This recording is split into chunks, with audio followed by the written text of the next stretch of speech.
Alright guys, sorry I haven't been putting any more videos up than I have, but I've been extremely busy working. I've been doing this hauling logs since April, and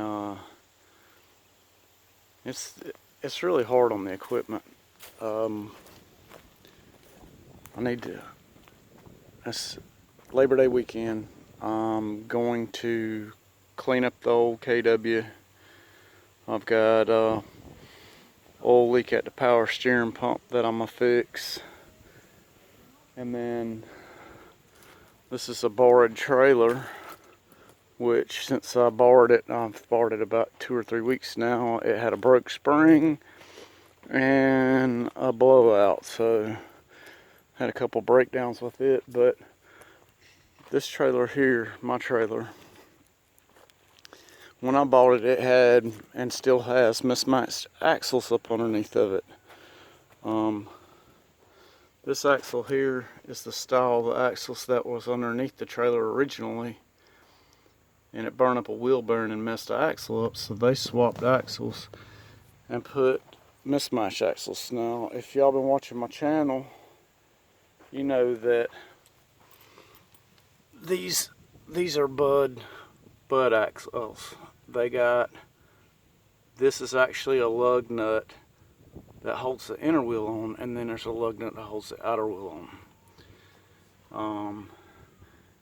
It's not the best system because there's 2 points of failure, the Bud lug and the regular lug. And when they had put the axles up under this trailer, one, the axle perches aren't the same height where the spring and the axle meet together, so it created a problem. But they did put a regular hub piloted axle up underneath of it. What that means is the hub is centered, the wheel is centered on the hub. The lug nut's smaller, it's got one lug that holds both wheels on.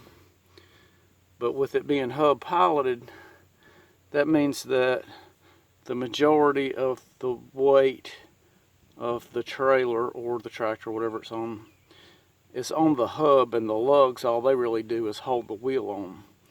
Whereas on this wheel, all the weight's on the lugs. It's not touching the hub anywhere. So it's not exactly the best design in the world. And like I was saying before, the old axle, the perch is really close to the axle. The axle that they put up under here, the perch is way above. And so what it's doing is it's creating a problem where it's putting all the weight on one axle. They added a set of springs in here to try to make the difference up. But if you look at the dog bone link in the back axle there, it's almost parallel with the ground. And the link up here is going uphill. So see, it's popped that spring out because of the way it's unloaded. And it's also stressed it out to where the rear axle was carrying on the weight, and it broke the rear spring. Now when we got this trailer, the center pin on the spring was broken, and the dog bone links were wore out. And so I replaced the center pin, all new U-bolts on this front axle, and replaced the dog bone links. But I knew there was another issue, but I had to source axles to fix the problem. So after scouring the countryside every spare minute I wasn't driving, I finally found a set of axles. So what I got here is a set of tandems out from underneath a dry van trailer, and it's a newer. It's got the hub piloted wheels on it. They're matching axles because they're both here. it has two sets of spring brakes, which means it's got parking brakes on both axles. They got big cans. If the if it didn't have spring brakes, they look like this right here. They got the small can. There's no spring parking brakes, so when you unhook from the trailer, it can roll because there's no brake. Now this trailer actually has spring parking brakes on one axle. It used to be all trailers didn't have spring parking brakes, so when you go to hook to them, they would roll. Here's a better picture of that broke spring, and actually the front part of these two leaves is missing. So it's a severe problem. So what we're going to do is we're going to cut everything loose from here and drop these axles out and put those newer axles in.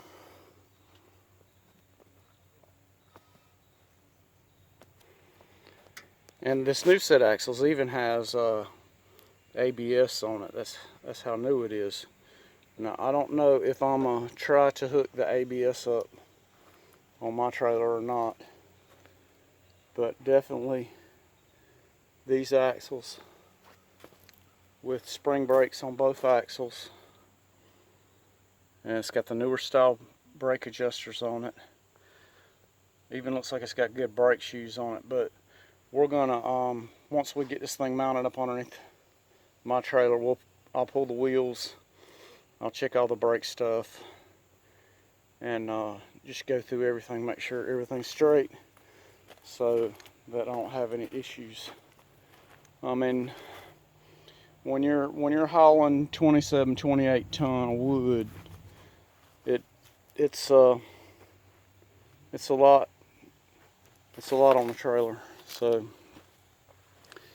like I said, we're gonna get this problem here straightened out, and the broke spring problem worked out.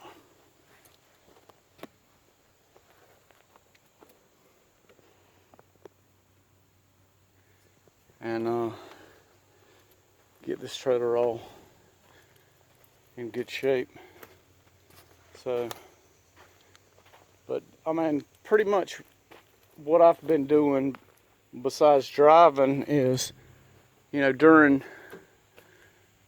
my time when I'm not driving, I'm doing maintenance and repair on stuff, because if you're not doing that on the weekends, then you're gonna have a breakdown during the week, and it's gonna affect the bottom line. And 2 weeks ago, I had a pretty rough week and had a few breakdowns with that trailer and this trailer right here. So you got to take care of your equipment, because your equipment's what makes you money, and you want to take care of the equipment during your off time, so it's not affecting the time that you're working. So anyhow, like I said, we got that we're going to do this weekend. We've got that power steering leak, and something else too. When you're logging and you've got a bunch of rain, or you've got a rough ditch you got to cross or something like that, they lay down mats. And a mat is like a big pallet that's made out of 2x8 rough cut and bolted together, and they lay these down so that you can get traction and get across impassable places like muddy places, or like I said, ditch banks or whatever. And what happens with the mats is they tear chunks out your tires between the rough edges of the bolts of the boards and the bolts that bolt the things together. It's really hard on the tires. Plus, you got, when you got your brakes adjusted properly for a load and you're hauling an empty trailer and somebody brake checks in front of you, you're going to lock the tires. And so this logging is really hard on tires. So that's another thing I've spent a lot of time doing. I'll break down and change my own tires. And just to give you an example, I can buy a recap tire for 80 bucks. This particular trailer right here, I said I had a blowout on it the other week, and because it's somebody else's trailer, he just told me to carry it to the local tire place. And there was actually 2 bad tires on there, the one that blew and another one. They said just have them replace them. So they put 2 recap tires on here. They charged $151 a piece for the recaps, and the total bill was $585. And see, that's labor and I guess case and charge for the recap, and mounting them and all that stuff, and valve stems. So like I said, I can do, the recaps cost me $80 a piece. I can get my valve stems for like $2 a piece, and then I do it myself, and so I save all that money. So if I had to pay to have the maintenance done on my truck, I couldn't afford to be in business. So that's also something that's taken a lot of my time, and I haven't videoed that kind of work. One, because you know, it's a time critical thing to get my truck put back together and get it back on the road. So, and then I don't know what the interest would be in doing it, but for those of you that don't do video, it probably takes 3 to 4 times as long to do the job when you're videoing the job as it is just to do the job, because you're having to stop, clean your hands up enough to where you can grab the camera, and then do your video, and then it's very time consuming. So like I said, there hadn't been a whole bunch of videos because I've been hustling up. But I do have an announcement. I'm going with my friend James Lane. James Lane's channel is 4Lane Blacktop, and we are going to Las Vegas. We leave Thursday. It's the Viva Las Vegas Rockabilly Show. It's like the biggest rat rod show in the country, maybe in the world. We were supposed to have gone in April of 20, and it was canceled because of COVID. And so we're going, like I said, Thursday. So there'll be several videos of that show. So y'all be looking forward to that. It's cool times. If you go back in my channel list and see, we went in 2019. It's rat rods, old stuff, girls and guys dressed up in 50s style or rockabilly style, and it's just a really cool, good time.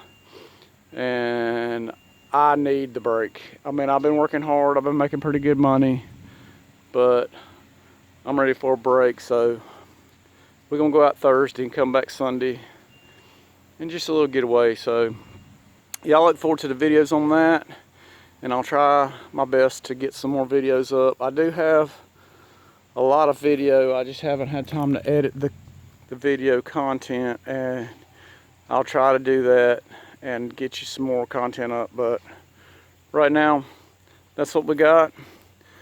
Getting ready to crank the Peterbilt up here and back it up, because I'm gonna crank the Pete up, and we're gonna pick the back of my log trailer up so that we can roll the axles up underneath of it. Well, roll the old axles out and roll the new axles up under it. And it's currently hooked to the Peterbilt tractor. So we're gonna get that done so we can hustle up this 3 days next week and head to Vegas. So like I said, y'all stay tuned and we'll show you more.